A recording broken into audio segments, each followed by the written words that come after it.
আভাস মাল্টিমিডিয়া, সৃষ্টিতে দৃষ্টি অটুট। আসসালামু আলাইকুম রহমতুল্লাহি ওয়া বারাকাতুহু।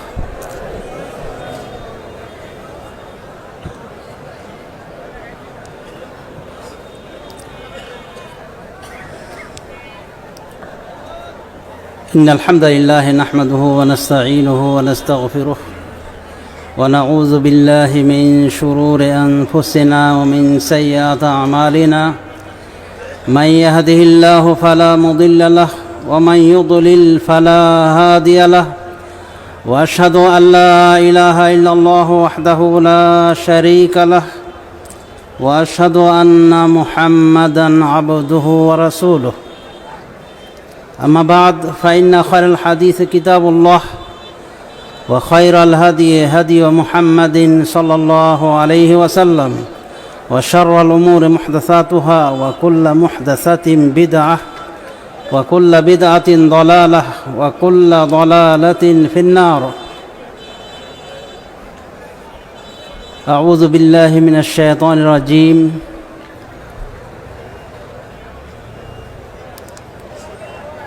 وما خلقت الجن والإنس إلا ليعبدون. وقال رسول صلى الله عليه وسلم من كذب علي متعمدا فليتبوأ مقعده من النار. وقال رسول صلى الله عليه وسلم إن الذي يكذب علي يبنى له بيت في النار. সম্মানিত উপস্থিত ওলামায়ে কেরাম এবং সম্মানিত সুধী বিন্দু, আপনাদের নিকটে আমি আজকের সংক্ষিপ্ত পরিসরে এমন একটি বিষয় আলোচনা করব যে বিষয়টি আমাদের খুবই প্রয়োজনীয়। সে বিষয়টি হলো জয়ীফ এবং জাল হাদিসের সামাজিক কুপ্রভাব। মানুষের ভিতরে জয়ীফ এবং জাল হাদিস কি কি ক্ষতি করেছে, এই বিষয়টি আলোকপাত করার ইচ্ছা করেছি। অনুরূপভাবে এই জয়ীফ জাল হাদিসের বিষয়ে আমাদের অবস্থান কি হওয়া উচিত, এই বিষয়গুলি আনবো আলোচনা। মা তৌফিক ইল্লা বিল্লাহ। আমরা আহলে হাদিস হিসাবে মনে হয় আমরা জয়ীফ জাল হাদিস মানি না, আমল করি না, তাই না? এরকমই অনেকটা দাবি। কিন্তু আমি যদি ইচ্ছা করি, শুধু আহলে হাদিসরা কি কি জয়ীফ হাদিস আমল করে, চোখ কপালে উঠে যাবে অনেকেরই। তো যা হোক, সমাজে শুধু হাদিস বলতে কি বোঝায়? হাদিস বলতে বোঝায় মা উদিফা ইলান নবী সাল্লাল্লাহু আলাইহি ওয়াসাল্লাম মিন কাউলিন আও ফি'লিন আও তাকরীরিন আও সিফাতিন খালকিয়াতিন আও খুলুকিয়া।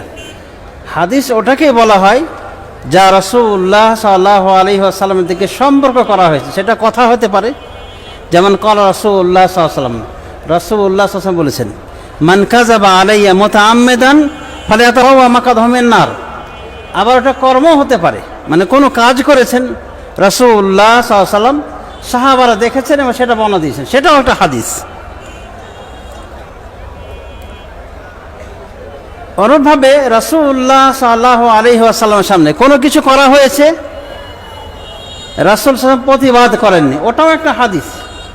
যেমন বুখারী শরীফ হাদিসে রয়েছে আল্লাহ রসুলের টেবিলে, খাওয়ার টেবিলে, মানে দস্তরখানে দব খাওয়া আছে।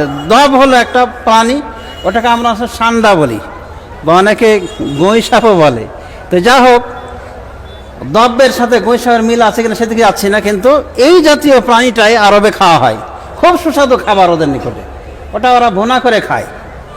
তো বলা হচ্ছে হাদিসে ওকেলা দব্ব আলা মায়দাতে রাসূলুল্লাহ সাল্লাল্লাহু আলাইহি ওয়াসাল্লাম, আল্লাহ রসুলের টেবিলে দস্তরখানের উপরে দব খাওয়া হয়েছে। তো এটাও একটা হাদিস। খাওয়া হয়েছে কিন্তু তিনি প্রতিবাদ করেননি, মানে উনি খাননি। তো এটাও একটা হাদিস যে ওনার টেবিলে খাওয়া হয়েছে। যদি ওটা হারাম হতো তাহলে উনি কি করতেন? উনি সেটা বলে যেতেন, কিন্তু যেহেতু বলেননি, ওটাও একটা হাদিস। অনুভাবে রাসূলুল্লাহ সাল্লাল্লাহু আলাইহি ওয়াসাল্লাম দেখতে কেমন ছিলেন, তার জীবন কেমন ছিল, চরিত্র কেমন ছিল, এসব বিষয়ে যেখানে আলোচনা করা হয় সেটাও একটা হাদিস, সেটাকেও হাদিস বলে। যেমন রাসূলুল্লাহ সাল্লাল্লাহু আলাইহি ওয়াসাল্লাম সম্পর্কে বলা হয় তিনি অতি খাটো ছিলেন না, অতি লম্বাও ছিলেন না, মানে মাঝামাঝি ছিলেন। তো এটা তার সৃষ্টিগত বৈশিষ্ট্য বর্ণনা করা হয়েছে, এটাও হাদিস। তাহলে এগুলোকে হাদিস বলা হয়। তো হাদিসের ভিতরে বেশ কিছু জয়ীফ জাল হাদিস প্রবেশ করেছে এবং বিভিন্ন কারণে হাদিসগুলি জালিয়াত হয়েছে, অসংখ্য হাদিস জাল করা হয়েছে। আবার অসংখ্য হাদিস রয়েছে যেগুলো জয়ীফ হাদিস হিসেবে উলামায়ে কেরামের মুহাদ্দিসিন এজামের নিকটে প্রসিদ্ধ রয়েছে। কুতুব সিত্তাকে আমাদের দেশে কি বলা হয়? সিহা সিত্তা বলা হয়, মানে হাদিসের 6টি কিতাব, 6টি সহিহ কিতাব। এ কথাটা মোটেও সঠিক নয়। এই জন্য হাফেজ ইরাকি বলেছেন, আমান আতলাকা আলাইহা সিহাহা ফাকাদ আতা তাসাহুল সরিহা। যে ব্যক্তি এই 6টা কিতাবকে সহিহ হাদিসের কিতাব বলবে, সে সুস্পষ্ট কি করেছে? শিথিলতা প্রদর্শন করেছে। তো সিহা সিত্তা বলাটা একটা অন্যায়। ভারত উপমহাদেশ চালু রয়েছে যে এই 6টি কিতাব, কথা বুখারী মুসলিমের সাথে মিল দিয়ে সুনান আবু দাউদ, তিরমিজি, নাসাই, ইবনে মাজাহ, এই 4টি কিতাবকে কি বলা হয়? এই 6টি কিতাবকে বলা হয় সিহা সিত্তা। হাদিসের কয়টি কিতাব? 6টি সহিহ হাদিসের কিতাব। তো কথাটা মিথ্যা কথা। কারণ যদি এই দুটো সহিহ বুখারী মুসলিমে পড়ে, এগুলো যদি সহিহ হতো তাহলে তাদের কিতাবের নাম কেন সুনান আবু দাউদ হলো, কেন সুনান তিরমিজি হলো? বলা তো সহিহ সুনান আবু দাউদ, সহিহ সুনান তিরমিজি, এগুলো আছে, নাম আছে। তারপরে মজার ব্যাপার হলো, হাফেজ যাহাবী রহমতুল্লাহ আলাইহি বলতে গিয়ে বলছেন, ওয়াফি সুনান ইবনে মাজাহ নাহু আলফে হাদিসিন দাঈফ ওয়াফিহি মাওদু। ইমাম ইবনে মাজার হাদিস, সুনান ইবনে মাজাহ 6 গ্রন্থের এক গ্রন্থ না, যেটাকে সিহা সিত্তার গ্রন্থ বলা হয়। সেখানে হাফেজ যাহাবী বলছেন যে এখানে 1000 মতো জয়ীফ হাদিস আছে এবং ওর ভিতরে মওযু হাদিসও আছে। তাহলে সিহা সিত্তা কেমন করে হলো? এই পরিভাষাটা গলত। তো যা হোক, বুখারী মুসলিম এই 2 গ্রন্থের পরে বাকি অন্যান্য যত গ্রন্থ রয়েছে, যেমন সুনান 64টা, এগুলি গ্রন্থের ভিতরে জয়ীফ জাল হাদিসের মিশ্রণ রয়েছে। আর এই 6 গ্রন্থের বাইরে গেলে আরও অনেক কিতাব পাওয়া যাবে, সেগুলোর ভিতরেও সহিহ হাদিস রয়েছে, কিন্তু জয়ীফ জাল হাদিসের অনেক সংমিশ্রণ রয়েছে। তো যা হোক, আমরা আহলে হাদিস নিজেদের দাবি করি আর মনে করি আমরা সব সহিহ হাদিস মানছি, কিন্তু অনেক বিষয় রয়েছে যেগুলি সহিহ নয় কিন্তু চালু হয়ে রয়েছে এগুলি সহিহ। অনেক দিন যাবত আহলে হাদিস মসজিদগুলিতে কদ কামাতিস সালাহ যখন বলা হতো, তখন বলা হতো আকামাহাল্লাহু আদামাহা, বলা হতো না? আবু দাউদের হাদিস, তিরমিজির হাদিস। হাদিসটি দঈফ কয়েকটি কারণে দঈফ। তার ভিতরে একটা মাজহুল রাবি রয়েছে, মাজহুল অজ্ঞাত পরিচয়ের রাবি রয়েছে, আর বিভিন্ন দোষ রয়েছে। তো ওটা চালু আছে না? এই তো কিছুদিন আগে রমাদানের ইফতারি টাইমে বলতাম আমরা, আল্লাহুম্মা লাকা সুমতু ওয়া আলা রিজকিকা আফতারতু। আরও অনেক পূর্বে আমাদের ভিতরে সমাজে চালু রয়েছে, হানাফি ভাইরা এখনও ঘুমে রয়েছে। সেটা কি? রমাজানকে 3 ভাগে ভাগ করা, আউয়ালুহু রাহমাতুন ওয়া আওসাতুহু মাগফিরাতুন ওয়া আখিরুহু ইতকুম মিনান নার।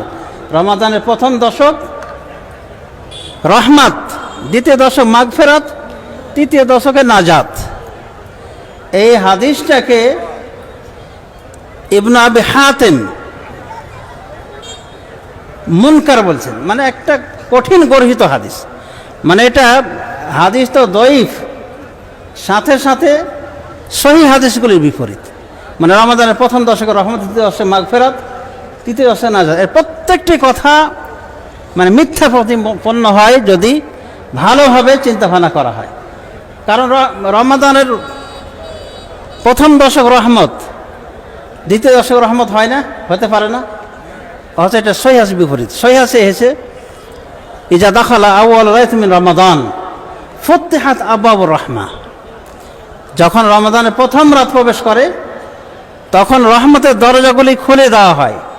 আর আমরা শিখেছি যে রহমতের দরজা বা রহমত থাকে কতক্ষণ পর্যন্ত? প্রথম দশক পর্যন্ত। মানে দ্বিতীয় দশকে রহমত নাই, মাগফিরাত আছে। মানে মাগফিরাত প্রথম দশকে থাকতে পারে না? থাকতে পারে। কিন্তু জয়ীফ হাদিসের কারণে বা শেখ আলবানী এটাকে তার একটা ক্যাসেটে আলোচনা শুনলাম, সেখানে জাল বলেছেন। এই জয়ীফ জাল হাদিসের কারণে আমরা রহমত, মাগফিরাত, নাজাতকে ভাগ করেছি। প্রত্যেকটা কথা সহিহ হাদিসের বিপরীত। কিন্তু এগুলো আমাদের আহলাসের ভিতরে একসময় চালু ছিল, এখনও থাকতে পারে, মানে কোনো গ্যারান্টি দেওয়া যায় না। তো যা হোক, জয়ীফ এবং জাল হাদিস এর মাধ্যমে মানে কি কি কুপ্রভাব পড়েছে সমাজে, এই বিষয়গুলি হলো আমার আলোচনার মুখ্য বিষয়। অনেক প্রভাব পড়েছে এই জয়ীফ জাল হাদিসের সমাজের ভিতরে। জয়ীফ জাল হাদিসের কারণে একটা শ্রেণী শিরকে লিপ্ত রয়েছে, শিরিক করে। একটা হাদিস রয়েছে, ওটাও আল্লাহ রাসূলের নামে চালু। কি বলা হয়েছে? ইজা আয়াতকুমুল উমুর ফালুযু বিআসহাবিল কুবুর, যখন তোমাদেরকে কাজকর্ম অপারগ করে দেবে, মানে তোমরা যখন একেবারে অপারগ হয়ে যাবে, মানে উপায়হীন হয়ে যাবে, ফালুযু বিআসহাবিল কুবুর, তখন কবরবাসীদের আশ্রয় নেবে। এটা কি রাসূল সাল্লাল্লাহু আলাইহি ওয়াসাল্লাম নামে জয়ীফ তো নয়, বরং জাল হাদিস জাল করা হয়েছে, যাতে করে কবর পূজারীদের কবর পূজা কি মানে খুব সুবিধা হয়। অনুরূপভাবে পাথর পূজারী মুশরিক, ওদের পক্ষ থেকে হাদিস জাল করা হয়েছে। লাউ ইতাকাদা আহাদুকুম বিহাজারিন লানাফাহু, যদি কেউ পাথরে বিশ্বাস করে, পাথর তার উপকার করবে। দেখেছেন, মানে পাথর পূজারী মানে হিন্দুয়ানি আকীদাও হাদিস থেকে পাওয়া যায়। তাহলে রাসূলুল্লাহ সাল্লাল্লাহু আলাইহি ওয়াসাল্লামের নামে অসংখ্য লোক হাদিস জাল করেছে, এবং জাল হাদিসগুলির একটা প্রভাব আমরা লক্ষ্য করে দিচ্ছি বাস্তবতার সাথে, যে এই জাল হাদিসগুলির উপর কি মানুষ আমল করে যাচ্ছে। আর জাল এমনও জাল আছে যে ওর সনদটাও নাই। সেটা কি? এক মাহফিলে গেলাম, ওই সময় খাওয়া দাওয়া করছিলাম আমরা, তো এক ভাই এসে বলল যে সালাম দিতাম, কিন্তু খাওয়া দাওয়াকালীন সালাম দেওয়া যায় না, এই জন্য সালাম দিলাম না। তা আমি ওখানে বসা খাচ্ছিলাম, তো বললাম ভাই কেন সালাম দেওয়া যাবে না? বলছে হাদিসে নিষেধ। বলছে কোন হাদিসে আছে? আর কিছু বলে না। তো বললাম ওটা তো জাল হাদিস।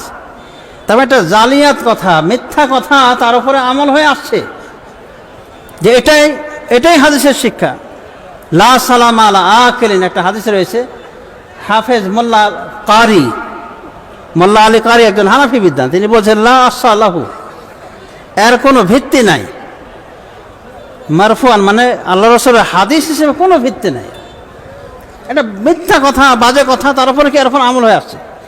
আর সরাসরি হাদিস, সহিহ হাদিস বিরোধী কথা। আল্লাহ রাসূল সাল্লাল্লাহু আলাইহি ওয়াসাল্লাম খাদ্য খাওয়াকালীন কথা বলেছেন, সহিহ বুখারীর হাদিস থেকে আমরা ইঙ্গিত পাই। আল্লাহ রাসূল সাল্লাল্লাহু আলাইহি ওয়াসাল্লাম খাওয়ার টেবিলে বসেছেন। আবু সালামা বলছেন, আমর ইবনে সালামা, উনি বলছেন, যিনি আবু সালামার ছেলে এবং রাসূল সাল্লাল্লাহু আলাইহি ওয়াসাল্লামের ঘরে উনি এসেছিলেন তার মার সাথে, মানে তার পালিত সন্তান। তো উনি বলছেন আমার হাতটা খাদ্য পাত্রে খালি ঘোরাফেরা করছে, মানে যেখানে ভালো খাবার পাচ্ছে উঠাই নিচ্ছেন উনি, চারিদিকে ঘুরতেছে। তখন রাসূলুল্লাহ সাল্লাল্লাহু আলাইহি ওয়াসাল্লাম তাকে বলেছিলেন, মানে খাদ্য গ্রহণকালীন, মানে খাচ্ছে অলরেডি, তখন বলেছিলেন যে ইয়া গোলাম সামিল্লাহ, হে গোলাম তুমি আল্লাহর নাম লও, ওয়াকুল বিয়ামিনিক, আর ডান হাতে খাও, ও কুল মিম্মা ইয়ালিক, আর তোমার পাশের খাদ্য থেকে গ্রহণ করো। তো এটা খাওয়ার সময় আলোচনা হয়েছিল। তো খাওয়ার সময় আলোচনা করা যাবে না বা সালাম দেওয়া যাবে না এমন কথা সঠিক নয়। শুধু খাওয়ার সময় কেন, রাসূলুল্লাহ সাল্লাল্লাহু আলাইহি ওয়াসাল্লামকে সাহাবায়ে কেরাম সালাম দিয়েছেন সালাতরত অবস্থায়। আবু দাউদের হাদিসে রয়েছে রাসূলুল্লাহ সাল্লাল্লাহু আলাইহি ওয়াসাল্লাম যখন কোবা মসজিদে গেলেন, তো উনি প্রত্যেক সপ্তাহে একবার করে যেতেন। তো মসজিদে কোবায় যখন গেলেন, সাহাবায়ে কেরাম কোবাবাসীরা তার নিকটে এসে তাকে সালাম দিতে থাকলেন, আর উনি ওই সময় সালাতরত ছিলেন, সালাত পড়তেছিলেন। তো সাহাবায়ে কেরামকে জিজ্ঞাসা করা হয়েছিল যে রাসূলুল্লাহ সাল্লাল্লাহু আলাইহি ওয়াসাল্লাম কীভাবে উত্তর দিতেন, কীভাবে উত্তর দিয়েছিলেন। তখন তিনি বলেন যে বেলাল রাদিয়াল্লাহু আনহুকে জিজ্ঞেস করা হয়েছে, তিনি বলছেন যে ইশারায় উত্তর দিয়েছেন সালামের, মানে নামাজরত অবস্থাতেও রাসূলুল্লাহ সাল্লাল্লাহু আলাইহি ওয়াসাল্লামকে সাহাবায়ে কেরাম সালাম দিয়েছেন, আর তিনি হাতের ইশারায় উত্তর দিয়েছেন। তাহলে সহিহ হাদিসে পাওয়া যায় যে মুসল্লি ব্যক্তিকে সালাম দেওয়া যায়। অনুভবে মুসল্লি ব্যক্তির জন্যে এটা সুন্নাহ যে যদি তাকে সালাম দেওয়া হয় হাতের ইশারায় বুঝিয়ে দিবে যে হ্যাঁ তোমার সালাম আমি নিলাম বা উত্তর দিলাম, পরে ভালো করে উত্তর দিবে। তাহলে যে রাসূল সাল্লাল্লাহু আলাইহি ওয়াসাল্লামকে খাদ্য খাওয়া অবস্থাতে সালাতরত অবস্থাতে সালাম দেওয়া হয়েছে, সে রাসূলুল্লাহ সাল্লাল্লাহু আলাইহি ওয়াসাল্লাম খাদ্য বিষয়ে এরকম বলেছেন যে খাদ্য খাওয়াকালীন সালাম দেওয়া যায় না। আসলে একটা ধান্দাবাজি, মানে খাওয়া দাওয়া যাতে ডিস্টার্ব না হয়, এই জাল হাদিস তৈরি হয়েছে সমাজে অটোমেটিকলি এবং এভাবে আমল হয়ে আসছে।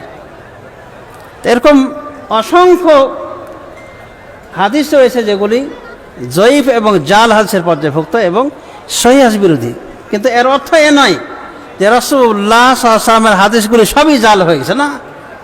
রাসূলুল্লাহ সাল্লাল্লাহু আলাইহি ওয়াসাল্লামের হাদিসগুলিকে মুহাদ্দিসিনে কেরাম ছানবিন করে কষ্টি পাথরে তারা যাচাই বাছাই করে সহিহ হাদিসগুলিকে তারা চিহ্নিত করেছেন এবং যেগুলি একেবারেই জাল সেগুলোকে আলাদা করে দিয়েছে।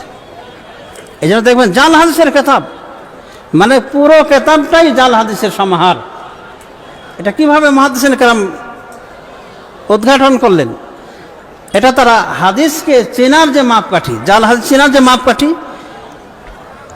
জাল হাদিস চেনার যে কায়দা, কারণ সে অনুযায়ী তারা এই হাদিসগুলিকে চিনে চিনে বের করে দিয়েছে, যেগুলো আল্লাহ রসুল সাল্লাল্লাহু আলাইহি ওয়াসাল্লামের হাদিস হতেই পারে না। সমাজ শুধু রাসূলুল্লাহ সাল্লাল্লাহু আলাইহি ওয়াসাল্লামের নামে হাদিস জালকরণে যারা যারা অংশগ্রহণ করেছিল তাদের একটা শ্রেণী হলো মুশরিক, কাফের, ওরা হাদিস জাল করেছে। আরেকটি শ্রেণী হলো বেদাতি, মানে বেদাত চর্চাকারী, তার বেদাতের সাপোর্টে যখন কোনো হাদিস পায়নি তখন সে হাদিসকে জাল করে দিয়েছে। যেমন সুফি আছে না, সুফিরা একটা বেদাতি শ্রেণী, তারাও দাবি করে মুসলিম। তাদের তাসাউফের পক্ষে যখন কোনো হাদিস পায়নি, কোরআনের কোনো আয়াত পায়নি, তখন তারা হাদিসকে জাল করেছে,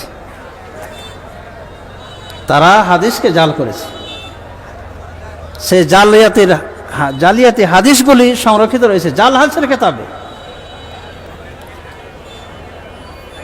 যেমন তাদের কেতাবে, তাদের জালিয়াতি কেতাবে এখনো পাওয়া যায় যে হাদার রাসূলুল্লাহ মাজলিসা রাকসিন ফারাকাসা হাত্তা কুদ্দা কামিসহু, রাসূল সাল্লাল্লাহু আলাইহি ওয়াসাল্লাম এক মজলিসে নাচ করলেন, মানে সুফিরা নাচে না, নেচে নেচে ওই কাওয়ালি গায়ে অনেক কিছু করে, বেদাতি জিকির করে।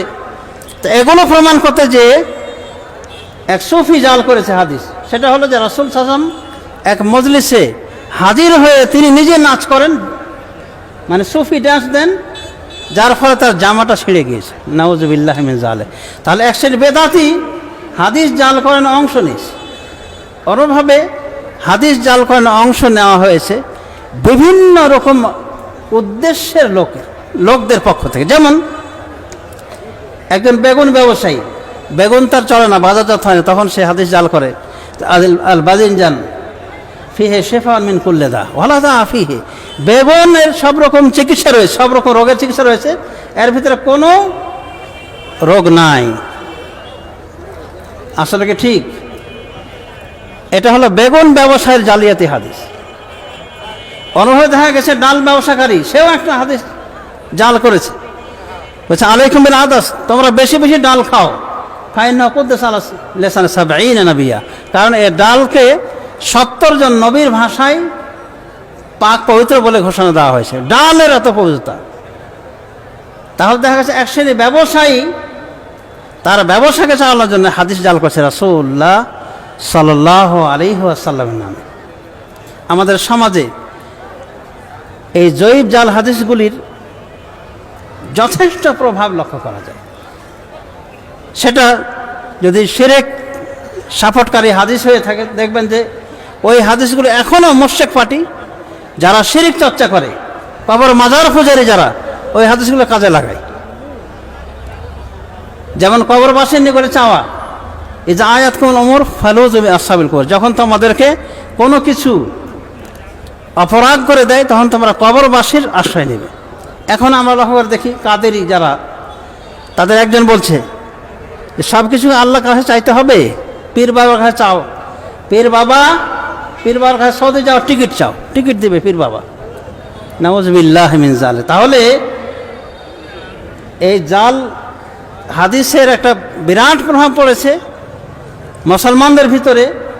সেটা কি? কবর পূজারী মাজারপন্থী হয়ে গেছে, এবং তারা তাদের সাপোর্টে এই জাতীয় এই বাজে হাদিসগুলিকে তারা পেশ করে থাকে। ভাই বেদাতীদের ভিতরে যতগুলি বেদাত আমরা লক্ষ্য করে দেখি যে প্রত্যেকটা বেদাতের একটা না একটা জাল হাদিস বা জয়ীফ হাদিস তাদের আমলের সাপোর্টে তারা পেশ করে থাকে। যেমন চরমনের জিকির আছে না, এটা তো আমাদের দেশে শরীয়তি পীর হিসেবে প্রসিদ্ধি লাভ করেছে। তার মাহফিলে জিকির দেওয়া হয়, দেখে পাগলের মতো লাগে না? মানে সামনে উঠে যাচ্ছে, একজন উঠে যাচ্ছে, ওর ঘাড়ে আরেকজন উঠছে, ওর মাথায় আরেকজন উঠছে, এরকম হয় না? ওনারাও কিন্তু একটা হাদিস দিয়ে দলিল দেন। সেটা কি? সহিহ ইবনে হিব্বানের হাদিস। সেখানে বলা হয়েছে আকসিরু যিকরাল্লাহ হাত্তা ইয়াকুলু মাজনুন, তোমরা এমনভাবে জিকির করো যাতে মানুষ বলে মাজনুন, তো পাগল, মানে এমনভাবে জিকির করো যাতে মানুষে বলে পাগল। তো চরমনের পীরের জিকির এর অনুভাবে আরও বিভিন্ন বিদাতে অনুষ্ঠানে জিকির দেখলে এরকম মনে হয় না যে পাগল হয়ে গেছে? তো ওরা পাগল হয়ে এগুলো পাগলামি করছে, এর পিছনে একটা জয়ীফ হাদিস কাজ করছে যে তোমরা বেশি বেশি জিকির করো। এমনকি তারা বলে যে মাজনুন, এ পাগল হয়ে গিয়েছে। তাহলে দেখা যাচ্ছে যে জয়ীফ হাদিসের মানে বাস্তব আমল, নগদ আমল, যে জিকির দিচ্ছে হেলে দুলে, লাফিয়ে লাফিয়ে জিকির দিচ্ছে, আর মনে করছে যে এটা হাদিসের উপর আমল হয়েছে। কিন্তু আপনি যদি লক্ষ্য করে দেখেন রাসূলুল্লাহ সাল্লাল্লাহু আলাইহি ওয়াসাল্লাম জীবনে কি এভাবে জিকির দিয়েছেন? মানে জিকির দিতে দিয়ে লাফিয়ে উঠেছে জিকির দিতে গিয়ে, এরকম হয়নি। কিন্তু ওনারা করছেন আর দৌড়ে দিচ্ছেন এই হাদিস থেকে। তাহলে দেখা যাচ্ছে যে এই জয়ীব জাল হাদিসের কারণে শিরিক ঢুকেছে, বেদআত ঢুকেছে, অনুভবে মাসালের ক্ষেত্রে অনেক উদ্ভট কথাবার্তা প্রবেশ করেছে, এবং জয়ীব জাল হাদিসের প্রভাবের কারণেই আমাদের অনেকে প্রভাবিত। এটা কথা আমি মাঝে মধ্যে বলি যে আমরা যদি দম্পতি জীবনে কোনো কেতাব দেখি তাহলে সেখানে লেখে রাখে, অধিকাংশ লেখকই লেখে যে স্বামী স্ত্রী ওরা বাতি নিভে তাদের সঙ্গম কর্ম সম্পন্ন করবে, এটা একটা আদব হিসেবে বলা হয়। আরেকটা বলা হয় যে ওই সময় কথা বলা যাবে না, মানে স্বামী স্ত্রী মেলামেশা করা কালীন কথা বলা যাবে না। কথা বললে কি হয়ে যাবে? বোবা হয়ে যাবে। আরেকটা কি? স্বামী স্ত্রী মেলামেশা কালীন একে অপরের লজ্জাস্থান দেখতে পারবে না। দেখলে কি হবে? অবস্থা বর্ণনা করছেন যে আমি এবং রাসূলুল্লাহ সাল্লাল্লাহু আলাইহি ওয়াসাল্লাম একসাথে গোসল করেছি। আরব জাহানের সেই যুগ থেকে এখন পর্যন্ত তারা কাপড় পরে গোসল করে না। জানেন, এই বাস্তবতা আমরা আরবে যাওয়ার পর দেখেছি। আর এটা আমাদের দেশে অনেকে বিরাট দোষের কাজ মনে করে। এটা একটা ভুল ধারণা। আপনাকে লুঙ্গি পরেই গোসল করতে হবে, পরিপূর্ণ কাপড় পরে গোসল করতে হবে, এটা তো ফরজ করা হয়নি। হ্যাঁ, এতটুকু বলতে পারি যে মুস্তাহাব, আপনি কাপড় চোপড় পরে গোসল করেন, কিন্তু জায়েজ নয়। কে বললো আপনাকে? আইয়ুব আলাইহিস সালাম তিনি উলঙ্গ হয়ে গোসল করছেন একদা, বুখারী শরীফে হাদিস। হঠাৎ করে আকাশ থেকে ফড়িং পড়া শুরু করলো তার বাথরুমে, তার ওয়াশরুমে ফড়িং পড়া শুরু করলো। এগুলোকে উনি কুড়িয়ে নিচ্ছেন 2 হাতের অঞ্জলি দিয়ে। তখন আল্লাহ বলছেন, হে আইয়ুব, আমি কি তোমাকে এইগুলি নেওয়া থেকে বেনিয়াজ করিনি, অভাবমুক্ত করিনি? তখন বলেছিলেন যে, হে রব, বেইজ্জাতিকা বেইজ্জাতিকা ইয়া রব লা গিনান লি আন বারাকাতিক। হে রব, আপনার ইজ্জতের কসম করে বলছি, আপনার বরকত থেকে কখনোই আমি অভাবমুক্ত নই। হাফিজ ইবনে হাজার এই হাদিসটি বর্ণনা করার পর বলছেন যে এই হাদিসে দলিল যে উলঙ্গ হয়ে গোসল করতে পারে, কারণ আল্লাহ রাব্বুল আমিন আইয়ুব আলাইহিস সালামকে স্বর্ণের ফড়িংগুলো নেওয়ার জন্য কিছু ভর্ৎসনা করলেন বটে, কিন্তু উলঙ্গ হয়ে যে গোসল করছেন তখন কিন্তু বললেন না যে আইয়ুব এভাবে উলঙ্গ হয়ে গোসল করা ঠিক না, তুমি তো নবী বলেছিলেন। তারপরে আল্লাহ রাসূল সাল্লাল্লাহু আলাইহি ওয়াসাল্লাম এই হাদিসটা বর্ণনা করার পরে চুপ থেকেছেন। তার মানে আল্লাহ নবী বুঝাচ্ছেন যে এটা জায়েজ রয়েছে। মুসা আলাইহিস সালামের ঘটনা, মুসা আলাইহিস সালাম একদা উলঙ্গ হয়ে গোসল করছেন নিরালায়, আর তার কম তারা একই জায়গায় গোসল করত উলঙ্গ হয়ে। এন্দর বাদ হোম এলা বাদ, তাদের একজন আরেকজনকে দেখতো, মানে কোনো ব্যাপারই মনে করতো। এটা অপসংস্কৃতি ছিল মুসা আলাইহিস সালামের কমের ভিতরে। তো মুসা আলাইহিস সালাম একজন নবী, তিনি কি ওদের সাথে গোসল করতে পারেন এভাবে? উনি স্বতন্ত্র হয়ে গোসল করতেন। তখন তারা বলল, দেখো মুসা আমাদের সাথে গোসল করছে না এই জন্যেই যে তার অন্ডকোষে দোষ আছে, অন্ডকোষে দোষ আছে। বুখারী শরীফে হাদিস খুলে দেখবেন, আম্বিয়া অধ্যায়ে। তখন আল্লাহ রাব্বুল আমিন একটা অলৌকিক মুজিজা দেখালেন, যার মাধ্যমে মুসা আলাইহিস সালামকে নির্দোষ প্রমাণ করেন। সে ঘটনা কি? একদা মুসা আলাইহিস সালাম গোসল করতে গেছেন, উনিও উলঙ্গ অবস্থায় গোসল করছেন, আর কাপড় লুঙ্গিটা রেখেছেন পাথরে। গোসল করে এসে উনি লুঙ্গিটা নেবেন, এদিকে পাথর দৌড় মারা শুরু করেছে, পাথর কাপড়, হে পাথর কাপড় দে। পাথর কিন্তু তার কথা শুনে না, পাথর ওই দৌড়ায় গিয়ে দ্রুত গিয়ে ওই মুসা আলাইহিস সালামের ওই বকাঠের লোকদের নিকটে গিয়ে হাজির, ওখানে গিয়ে থামে। এর মধ্যে ওরা কি সবাই দেখে ফেলে যে মুসা আলাইহিস সালাম তার বিরুদ্ধে তারা যে অভিযোগ করছে তার অন্ডকোষে দোষ, তারা বলে ওয়াল্লাহি মাবে মুসা বাস, তারা বলে আল্লাহর কসম মুসার তো কোনো সমস্যা নাই। এটারই তাফসির করেছেন, এই তাফসিরটা এনেছেন ইমাম বুখারী রাহমাতুল্লাহ আলাইহি। কোন সূরা? সূরা আহজাব আয়াত, ওয়ালা তাকুনু কাল্লাযিনা আযা মুসা, তোমরা তাদের মতো হয় না যারা মুসাকে কষ্ট দিয়েছিল। ফাবাররাহু আল্লাহু মিম্মা ক্বালু, অতএব আল্লাহ তাকে পবিত্র করেছেন তাদের কথা থেকে। ওয়াকানা ইনদাল্লাহি ওয়াজিহা, আর তিনি ছিলেন আল্লাহর নিকটে অনেক সম্মানিত ব্যক্তি। তো আল্লাহ তাকে পবিত্র করেছেন তাদের কথা থেকে, কষ্টদায়ক কথা থেকে। কিভাবে? বুখারী শরীফ হাদিসে এই ঘটনা উল্লেখ হয়েছে। যাই হোক, সমস্ত যেটা বলতে চেয়েছি, তো জয়ীফ হাদিসের প্রভাবের কারণে অনেক সময় আমরা ভুল বোঝাবুঝি করে থাকি। মা আয়েশা বলছেন যে কোনো সমস্যা নাই স্বামী স্ত্রী একে অপরকে দেখতে, অথচ মা আয়েশার নামে একটা হাদিস ইবনে মাজায় পাওয়া যায়, তিনি বলছেন যে আমি আল্লাহ রাসূলের লজ্জাস্থান দেখিনি, উনিও দেখেননি। হাদিসটা সহিহ না, হাদিসটা দঈফ। তখন তাহলে মা আয়েশাই বর্ণনা পেলেন সহিহ ইবনে হিব্বানের হাদিসে। উনি বলছেন যে হাওয়া আদম মাটির তৈরি, তাই না? হাওয়া উনি কিসের তৈরি বলেন? হাওয়া জানা না কিসের তৈরি? হ্যাঁ, হাড় দ্বারা তৈরি। কার হাড়? আদম আলাইহিস সালামের হাড় যে বলতেছেন। এই বিষয়টা কিন্তু আমি মনে করি আমার দেশের মানুষ 999 জনই এই বিশ্বাস করে যে আদম আলাইহিস সালামের হাড় থেকে এবং তার বাম পাঁজরের হাড় থেকে তৈরি করা হয়েছে হাওয়া আলাইহিস সালামকে। এটাই বলা হচ্ছে না? অধিকাংশ ওলামায়ে কেরাম এটাই বলছেন, কিন্তু পাশাপাশি আরও কিছু ওলামায়ে কেরাম রয়েছেন, তারা বলছেন না, এটা সঠিক কথা নয়। আদম আলাইহিস সালামের বাম পাশের হাড় থেকে তৈরি হয়েছে বা আদমের হাড় থেকে তৈরি হয়েছে এরকম কোনো সহিহ হাদিস নাই। বুঝেছেন? কে বলছে? এই তো অতীত অল্প কিছুদিন আগে পরলোকগত একজন মুহাদ্দিস, বিশ্বজোড়া মুহাদ্দিস আল্লামা নাসিরউদ্দিন আলবানী রহমতুল্লাহ আলাইহি, তিনি বলছেন যে আদমের হাড় থেকে তৈরি হয়েছে হাওয়া, সহি কোনো বর্ণনা নাই। বুখারী মুসলিম সহ যতগুলি বর্ণনা রয়েছে, কোনো বর্ণনা বলা হয়েছে তাকে সৃষ্টি করা হয়েছে বাম পাজরের হাড় থেকে, তাকে হাড় থেকে সৃষ্টি করা হয়েছে। কিন্তু কোনো বর্ণায় বুখারী মুসলিমের কোনো বর্ণনা পাওয়া যায় না যে আদমের হাড় থেকে, পাঁজরের হাড় থেকে সৃষ্টি করা হয়েছে। ইবনে আব্বাস তাফসিরে বলছেন যে আদম আলাইহিস সালাম শুয়েছিলেন, তার ওই এক পাশ থেকে হাড্ডি টেনে ওখান থেকে তৈরি করেছেন। শেখ আলম বলে এই বর্ণনা জয়ীফ, তিনি বলছেন যে এই বর্ণনাটা সহি না। তো শেখ আলবানির কথা অনুযায়ী সহি কোনো হাদিস নাই। বা যদি বলেন যে হাড্ডি দিয়ে তৈরি হয়েছে, হাড্ডিটা কার সেটাও কিন্তু স্পষ্টভাবে বর্ণনা আসছে না সহি হাদিসের ভিতরে।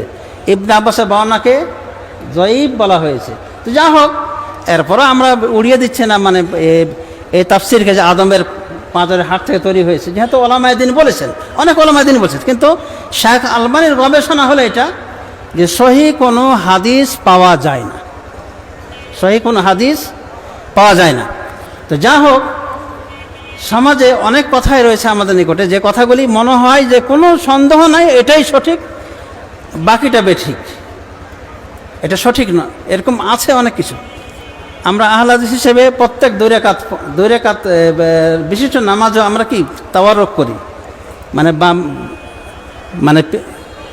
বাম পিছনের উপরে ভর করে আমরা বসি, বাম পা পেছন দিকে আমরা কি করে ঠেলে দিই। তো তাওয়ারুকের সিস্টেমটা যদি ভালোভাবে আপনি দেখেন, তাহলে আল্লাহ রাসূল সাল্লাল্লাহু আলাইহি ওয়াসাল্লাম 2 রাকাতে কোনো দিন তাওয়ারুক করেননি। মানে এভাবে পেছন দিক দিয়ে পা বের করে যে বসি আমরা 3 রাকাত 4 রাকাতের ক্ষেত্রে, বা সব রাকাতই বসি আমরা, তো এটা সহি হাদিস দ্বারা প্রমাণিত নয়, আল্লাহ রাসূলের আমল দ্বারা প্রমাণিত নয়। তবে একটা সহি হাদিসকে ভুলভালভাবে বোঝা হয়েছে, সেটা কি বুখারী শরীফ হাদিস বলা হয়েছে রাসূল সাহেব যখন ওয়াইজা কানা ফির রাকাতিল আখিরা, শেষ রাকাতে যখন থাকতেন রাসূলুল্লাহ সাল্লাল্লাহু আলাইহি ওয়াসাল্লাম, তখন তিনি এরকম করতেন, তাওয়ারুক করতেন, মানে বাম পাটাকে পিছন দিক থেকে বের করে দিতেন। তো হাদিসই বলা হয়েছে বুখারী শরীফ হাদিস, যখন তিনি শেষ রাকাতে বসতেন।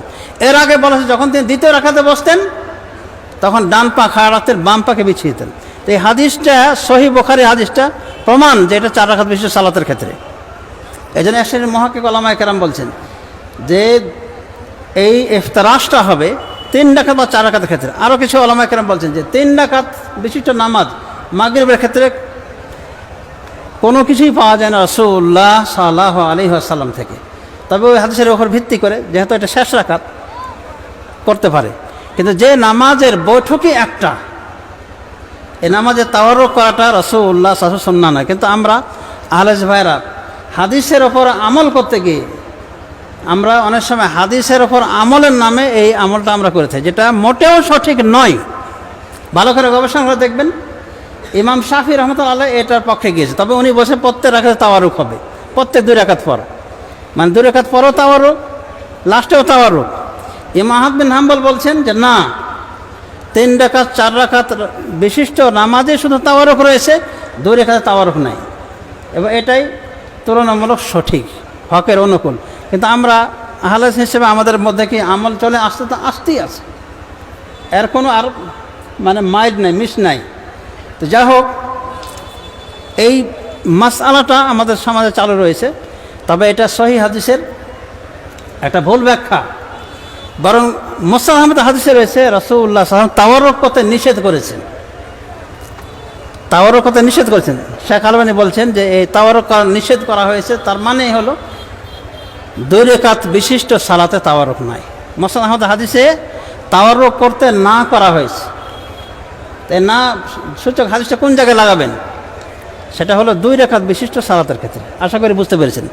সমাজসুধী রাসূলুল্লাহ সাল্লাল্লাহু আলাইহি ওয়াসাল্লামের নামে অসংখ্য হাদিস জাল করা হয়েছে, এবং এই জাল হাদিসের উপর ভিত্তি করে কুফর, শিরিক, বেদাত, সুফি মতবাদ, মাজার পূজা, জাল জাল মাসআলা, উদ্ভট কিসসা কাহিনী সব তৈরি হয়েছে এই হাদিসগুলোর উপর ভিত্তি করে। এরকম এর অসংখ্য উদাহরণ আপনাদের নিকটে পেশ করা যেতে পারে। যেমন ইমানের বিষয়গুলিকে এমনি আসবে না, কোরআন হাদিস থেকে আসবে। হব্বুল ওয়াতানি মিনাল ঈমান, দেশকে ভালোবাসা ইমানের অংশ। আরে আপনি কাফের দেশকে ভালোবাসবেন? অস্ট্রেলিয়া, ইংল্যান্ড, ফিনল্যান্ড, এ কাফের দেশগুলো ভালোবাসা এটা আপনার ইমানের দাবি? তার মানে জাল হাদিসের মাধ্যমে ইমান প্রমাণ করা হচ্ছে, মানে ইমানের বিষয়ে জাল হাদিসের দলিল। নিজের রাষ্ট্রকে ভালোবাসা ইমানে যদি অংশ হয়, হাদিস থাকতে হবে না? নাকি এই জাল হাদিস চলবে? হব্বুল ওয়াতানি মিনাল ঈমান কত সমাজে চালু রয়েছে। উতলুবুল ইলমা ওয়ালাউ কানা বিস-চীন, চীনে গিয়ে হলো এলেম অর্জন করা। আরে চীন দেশের লোক সেই সময় একটাও মুসলমান হয়নি, কাফের। এখন লক্ষ লক্ষ কোটি কোটি মুসলমান।